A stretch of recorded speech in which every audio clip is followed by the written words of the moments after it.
Bismillahirrahmanirrahim. Assalamualaikum warahmatullahi wabarakatuh. Alhamdulillahi wa kafa. Asyhadu an la ilaha illallah wa asyhadu anna Muhammadar Rasulullah. Allahumma shalli ala sayyidina Muhammadin nabiyil mustafa wa ala alihi wa sahbihi wa mawala wa la hawla wa la quwata illa billah. Hadratul mukarramin, ma'asyiral muslimin, sidang jamaah ba'da sholat subuh yang sama dirahmati dan dimuliakan oleh Allah Subhanahu wa taala.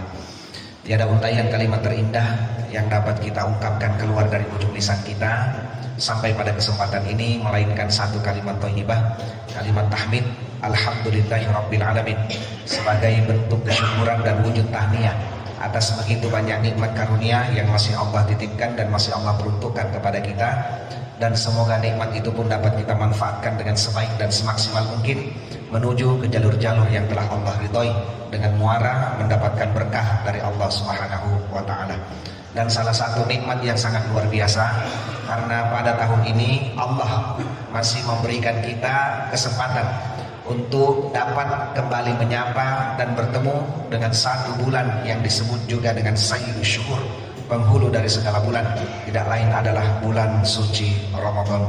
Dan tak terasa kita sudah berada di subuh yang ke-27 di bulan Ramadan ini. Tidak terasa pula Ramadan akan kembali meninggalkan kita, dan tidak ada jaminan jamaah sekalian bahwasanya tahun yang akan datang kita masih diberikan kesempatan oleh Allah untuk bisa bertemu dengan momentum yang sangat luar biasa ini. Maka saya ingin katakan, kita ini adalah orang-orang yang telah terpilih dan dipilih oleh Allah. Kita ini adalah orang-orang yang telah melewati proses dan tahap seleksi mulai dari bulan Rajab, Sya'ban hingga sekarang ini, dan kita adalah orang-orang yang beruntung karena masih bisa mendapatkan akhir-akhir bulan Ramadan, di mana Rasulullah itu mengikat kuat tali pinggangnya, menyingsingkan lengan bajunya, dan lebih intens untuk melaksanakan ibadah-ibadah di malam-malam terakhir di bulan ini. Tetapi Lailatul Qadar itu tidak hanya turun bagi mereka yang berada di tiang-tiang masjid, tetapi Lailatul Qadar juga turun bagi mereka yang memiliki hablum minanas yang sangat luar biasa, kepekaan hati, kepedulian sosial untuk membantu sesama saudaranya yang berhak dan membutuhkan. Jamaah sekalian, salah satu tujuan dari kita berpuasa tentunya bukan hanya sekedar menahan lapar, menahan haus, mohon maaf, menahan nafsu syahwat atau birahi yang bergelora di dalam diri kita, tetapi dengan berpuasa pun kita bisa menundukkan sifat-sifat mazmumah yang mungkin 11 bulan ini begitu kuat menjangkiti diri kita. Dan salah satu sifat mazmumah itu adalah sifat sombong yang begitu dampaknya luar biasa di dalam diri, bahkan efeknya mungkin kepada orang-orang sekitar. Kalau kita ingin mengambil sedikit pembelajaran di dalam Al-Quran, Allah memberikan informasi, wa idh qulna lil malaikati isjudu li adama fasajadu illa iblis aba wastakbar wa kana minal kafirin. Di dalam surah Al-Baqarah ayat 34 diinformasikan bahwa pada saat Allah menciptakan manusia pertama dan sekaligus nabi yang diangkat, tidak lain adalah Nabi Adam alaihissalam. Di surga Allah memerintahkan kepada seluruh penduduk yang ada di dalamnya untuk sujud sebagai simbol penghormatan kepada Nabi Adam. Semua penduduk di dalamnya, yaitu malaikat, itu sujud kepada Nabi Adam, karena malaikat itu diciptakan oleh Allah tidak pakai nafsu, tidak ada nafsu. Maka malaikat itu cenderung dan pasti tidak akan membangkang. Disuruh sujud 500 tahun, tidak akan bangun sampai selesai 500 tahun. Disuruh rukuk 1000 tahun, tidak akan bangun sampai selesai masa rukuknya 1000 tahun. Sujud semua di hadapannya Nabi Adam, kecuali satu yang tidak mau. Jelas di dalam ayat itu, illa iblis, kecuali iblis. Aba wastakbar. Inilah dua sifat yang nyata disebut di dalam ayat ini. Aba, sifat enggan, atau mungkin kalau kita bahasakan sehari-hari dengan dialek Makassar, ada namanya gengsi, Pak. Nah, makanya kita orang Sulawesi Selatan ini punya satu karakter yang harus dijunjung tinggi, namanya siri. Dan siri ini kan termasuk apa yang disebutkan oleh Nabi, al-haya syu'batun minal iman. Jadi malu itu termasuk bagian dari iman. Makanya kalau orang punya malu pasti bagus. Yang penting satu kata, jangan diulang. Beda malu, beda malu-malu Pak. Beda sirik, beda sirik-sirik. Kalau dia sirik pasti bagus, tapi kalau sirik-sirik, ini yang bahaya. Kemudian yang kedua, wastakbar. Ini kan sifat takaburnya, sifat sombongnya iblis. Ia merasa ana khairum minhu. Dia lebih hebat daripada Nabi Adam. Bahkan iblis di situ protes, ya Allah, kenapa saya harus disuruh sujud di hadapannya Adam? Ini kan Adam cuma terbuat dari tanah, struktur penyusun yang paling rendah, tempat yang selalu diinjak-injak. Sedangkan aku, ya Allah, engkau ciptakan dari api. Sesungguhnya lebih mulia itu api daripada tanah. Ini kan Adam baru 1 hari dikasih jadi, sedangkan aku, ya Allah, sudah begitu lama taat beribadah kepadamu.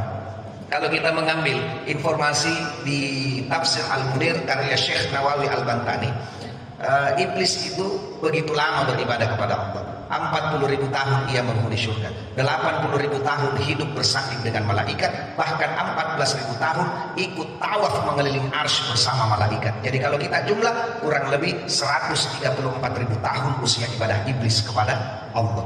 Tetapi apa yang terjadi? Karena sifat sombongnya, no mercy, no pardon, no forgive, get out from here, I'm sorry, goodbye. Dikeluarkan dari surga, kemudian dimasukkan ke dalam golongan yang ingkar terhadap ketentuan yang telah Allah tetapkan. Jadi kita ambil pembelajarannya iblis.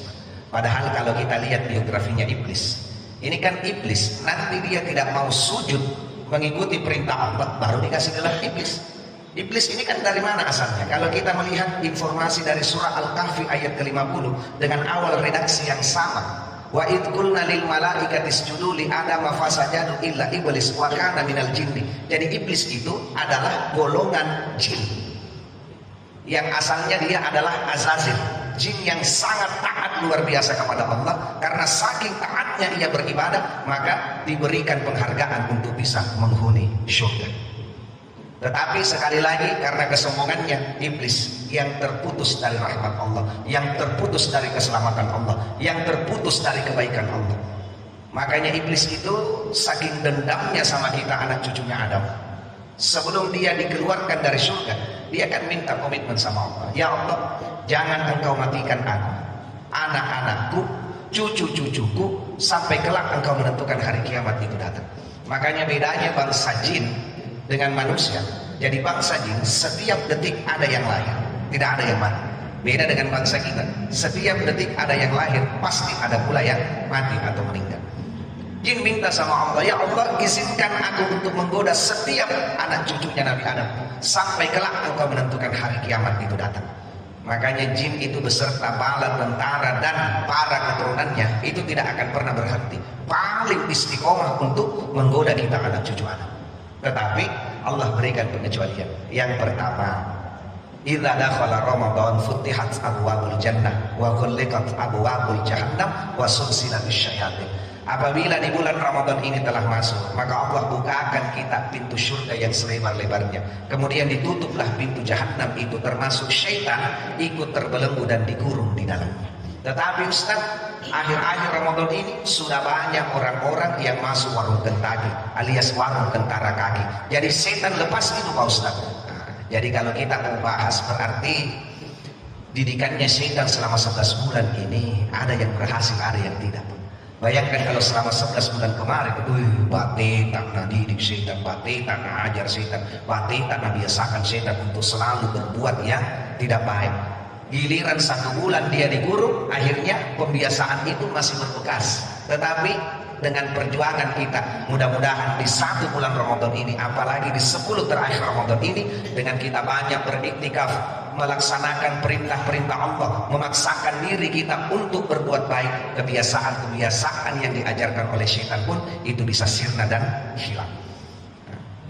Selanjutnya, jamaah yang dimuliakan oleh Allah Subhanahu wa ta'ala. Makanya iblis itu dibatasi oleh Allah. Kau tidak bisa menggoda dari 2 arah. Yang pertama arah bawah, dan yang kedua arah atas. Arah bawah itu adalah simbol penghambaan kita kepada Allah, yang mungkin kita katakan tempat terendah karena tanah ketemu dengan tanah, tetapi sejatinya disitulah posisi terdekat kita dengan Allah. Kemudian arah atas ini sebagai simbol bahwasanya kita adalah hamba, makhluk yang rendah, selalu meminta, menggantungkan harapan tertinggi kepada Allah Subhanahu wa ta'ala. Jadi dia tidak pernah berhenti menggoda.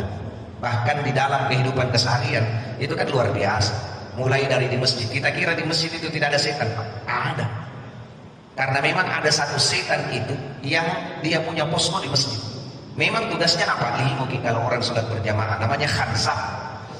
Dia punya tugas itu, Pak. Apa ciri-cirinya? Ya kita ambil beberapa. Yang pertama, ciri-cirinya orang yang digoda oleh khanzab, banyak duduk goyangnya kalau sholat. Ada dong itu orang juga kalau sholat, semua binagarok mulai dari ujung kepala sampai ujung kaki, dari depan, belakang, luar, dalam. Kemudian yang kedua, kadang tak kasih lupa gitu. Mungkin pernah jadi rasa sementara sholat tadi lupa ya berapa rakaat, tadi ini 2 mi 3 mi. Dan yang paling parah, kenapa itu Pak? Kalau kita sholat banyaknya itu dipikir, banyaknya dihayalkan. Belum pakai takbir itu belum. Nggak ada dipikir, tapi pas takbiratul ihram ki Allahu Akbar, muncul semua itu. Di mana tadi ini taruh kunciku dia, mati. Tapi bahasa saya begini, masih lebih baik itu orang sholat tak pikiran kemana-mana daripada kemana-mana tidak pernah sholat. Masih lebih bagus begitu. Apalagi di bulan Ramadan ini bukan hanya puasa menjadi kewajiban, tetapi sholat juga menjadi kewajiban yang tidak kalah pentingnya. Bahkan kalau di bulan Ramadan ini orang hanya puasa tapi tidak sholat, maka jangan harap kita bisa menggapai kesempurnaan berkah Ramadan itu sendiri. Tapi tenang lagi, satu sahabatnya Nabi namanya Umar bin Khattab. Itu kan beliau dijuluki sebagai Lion of the Desert, singa padang pasir. Yang awalnya sebelum dia memeluk Islam, dia itu orang yang paling getol untuk menyerukan membunuh Muhammad SAW. Yang pada saat itu dia sudah bawa pedang ini, tetapi pada hakikatnya dia bisa masuk Islam itu karena Nabi sendiri yang minta sama Allah. Nabi minta diberikan petunjuk satu dari 2 Umar ini. Yang pertama Umar bin Hisham. Siapa itu Umar bin Hisham? Itulah Abu Jahal. Kemudian yang kedua Umar bin Khattab. Allah pilihkan Umar bin Khattab untuk Rasul. Dia sudah hunuskan pedang itu, dia mau datang untuk membunuh Rasulullah. Tetapi ada satu anggotanya yang bilang, berani kau bunuh Rasul, kau diborongi satu Mekah nanti. Karena Rasul itu biar kau benci, tapi dia itu termasuk keluarga besar Mekah, Bani Hashim. Nah borongi kau nanti keluarga besar. Nah dia yang menguasai Mekah.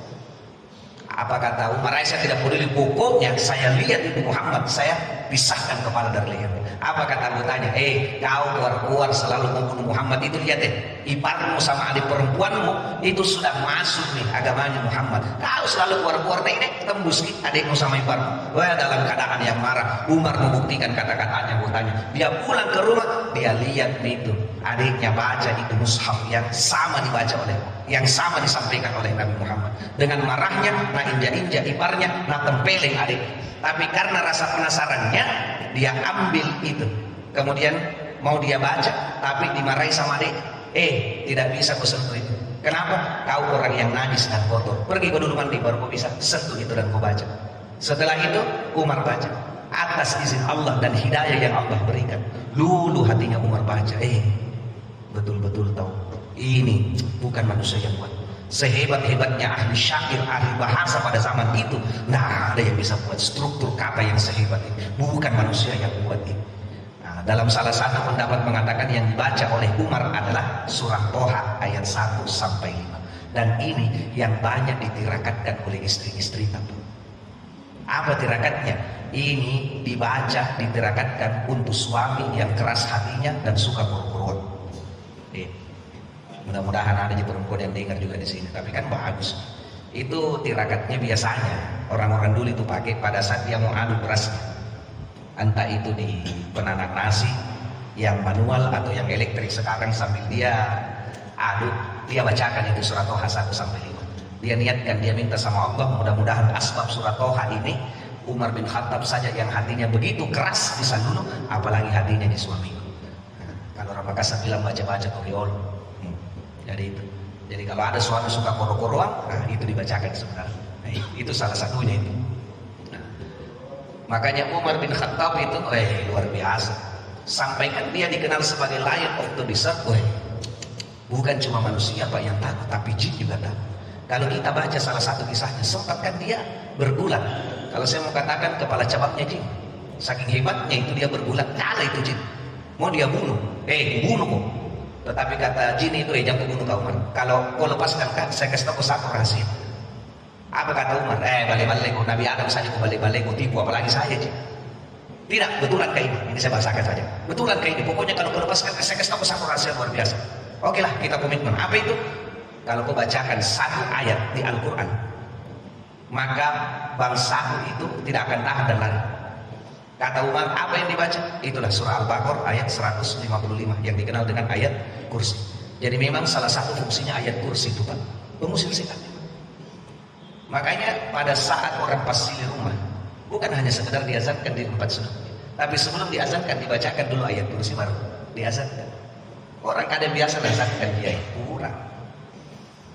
Nah, makanya kalau ada jin, pocong, genderuwo, golong bebek dan sejenisnya datang mengganggu, bacakan ayat kursi.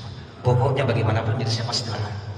Tapi Ustaz, bagaimana kalau yang datang ganggu ke setan mukanya manusia? Iblis wujudnya manusia, bagaimana caranya diusir? Tentunya tidak cukup dengan ayatnya saja dibaca, tapi kursinya juga harus kita ambil, baru kita lempari pas supaya lari. Karena kalau setan kan halus, tapi kalau ini ada wujudnya, jadi harus dilempari juga dengan wujud supaya lari. Kemudian, kalau ada nanti anak cucunya Adam yang minta-minta sama saya, maka kabulkan permintaannya. Makanya jangan heran Pak. Mohon maaf, mungkin ada orang-orang di luar sana yang imannya lagi down atau tak kalah keluar imannya dari dalam dirinya. Dia mau cepat kaya tapi dengan cara yang instan. Akhirnya dia pergi berselingkuh dengan setan, beternak dengan jin dengan melakukan pesugihan. Menghalalkan tumbal-tumbal tertentu, tetapi rata-rata Pak ya, kalau orang pesugihannya cepat langsung kaya, tumbalnya bukan sapi, tumbalnya bukan kambing, tapi apa? Orang-orang yang dicintai. Makanya jangan heran kalau ada orang pesugihan biasa harus banyak istrinya, karena istrinya yang dikasih jadi korban. Mohon maaf.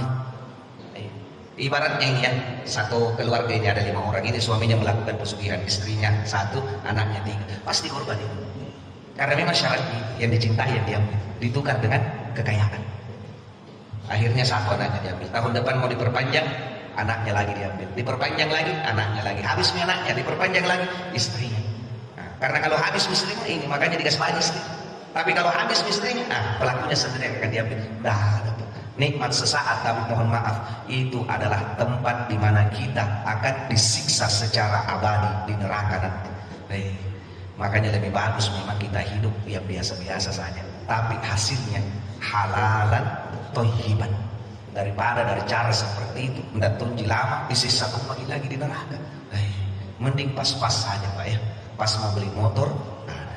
Pas mau beli mobil, ada. Pas mau beli rumah, ada. Pas mau kawin, ada. Jangan lagi pas mau kawin, ada. Jangan lagi kawin lagi, bahaya, masalah lagi. Siapakah orang-orang yang sombong itu? Yang pertama, tabe, orang yang diberikan rezeki yang lebih oleh Allah, tetapi ia tidak mampu untuk memanfaatkan rezeki itu untuk dijadikan sebagai investasi akhirat. Makanya kan tabe, di Ramadan ini Rasul kasih satu jalan mudah.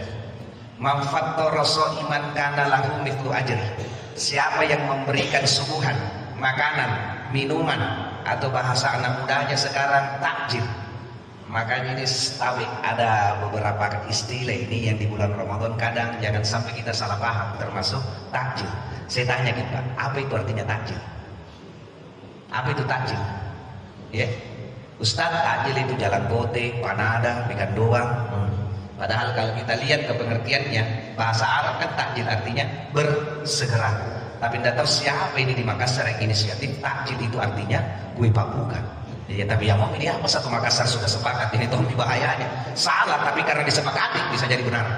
Tapi tidak masalah lah kami istilah jin. Rasulullah kasih tahu itu. Makanya banyak di bulan Ramadan ini orang yang adakan buka puasa bersama di rumahnya dengan tujuan itu. Bayangkan kalau satu kue yang kita berikan sama orang, satu saja kue, Allah kasih reward 1 pahala puasa. Makanya belum ada kata terlambat ini, kurang lebih 2-3 hari lagi kasih masuk kue di masjid dengan harapan itu. Bayangkan kalau 10 kue masuk di masjid, 10 orang yang makan, berarti 10 pahala puasa yang Allah kasih. Tambah kita sendiri 11 kalinya 30 hari. Wih, luar biasa. Cuma bahasa saya begini, kalau memang mau kita dapat pahala yang maksimal di Ramadan ini, harusnya kasih masuki juga kue yang maksimal. Maksimal maksudnya begini, kalau kasih masuki panada, jangan yang kalor kulitnya kalau digigit kesini. Dari 5 tahun berturut-turut saking itu mami panana kasih masuk bihun murtel isinya keren. Besok kasih masuk di panada yang isinya ikan cakalang kah atau yang abon sapi kah supaya nikmat tuh dimakan. Kasih masuk ikan doang itu ikan doang pak, doang berarti ada udangnya di atas. Kalau tidak ada udangnya bukan ikan doang bawang namanya. Begitupun es buah kasih masuk dikasih es buah yang original, bukan hanya namanya tapi pas digigit agar-agar di semua isinya. Yang terbaik kita kasih karena mau kita dapat pahala yang maksimal. Begitupun juga kalau rezeki kita banyak kasih masuk infak. Bukankah dengan infak itu 3? Yang pertama bisa menjadi salah satu asbab Allah gugurkan dosa-dosa kita. Yang kedua selalu jadi dengar ceramah infak tak sedekah tak itu kan menjadi magnet rezeki yang paling kuat. Kemudian yang ketiga 8 pintu surga yang Allah peruntukkan kepada kita, salah satunya adalah babus sodakoh, pintu sedekah. Kenapa Allah kasih? Allah paham kita ini manusia punya kelebihan dan punya kekurangan. Ada orang kelebihannya Pak Boris sampai kuat sholat wajibnya, sholat tahajudnya, sholat isyraqnya, sholat duhanya. Tapi kelemahannya kalau ada celingan di depannya gigil tidak mau kasih keluar. Ada orang tipenya begitu Pak. Boris sampai tapi gigil. Tapi ada juga orang yang mungkin pas-pas di sholatnya, sholat wajibnya jika sholat sunatnya mungkin kadang iya kadang tidak. Tapi tangannya itu ringan sekali untuk membantu. Makanya Allah kasih masuk di jalur seperti itu. Makanya Lailatul Qadar itu bukan hanya turun untuk orang yang rajin sholat. Mungkin dari sedekah, mungkin dari baca Qur'annya, atau mungkin dari kerja kerasnya untuk menolong orang-orang di luar sana. Makanya kita jemput Lailatul Qadar dengan kebaikan-kebaikan yang maksimal yang bisa kita lakukan. Tetapi saya mau tanya, ini kan sudah detik-detik akhir ini. Yang mana kira-kira banyak sedekah tak keluar? Atau zakat tak keluar? Zakat mal atau zakat mall? Zakat mall. Kita bandingkan, pergi ke mall belanja, buka dompet, Ustaz 3 lembar mami uang merah, uang biru, abu-abu, cibi, limpu, luacak. Pertanyaanku, cukup tak itu 152.000 kita pakai belanja di mall? Cukup. Tapi coba diperhadapkan depan celengan, beratnya itu kadang tangan keluar. Itu celengan larinya 40 km per jam. Jarang berhenti, sekalinya berhenti buat 1.000 koin dimasuk.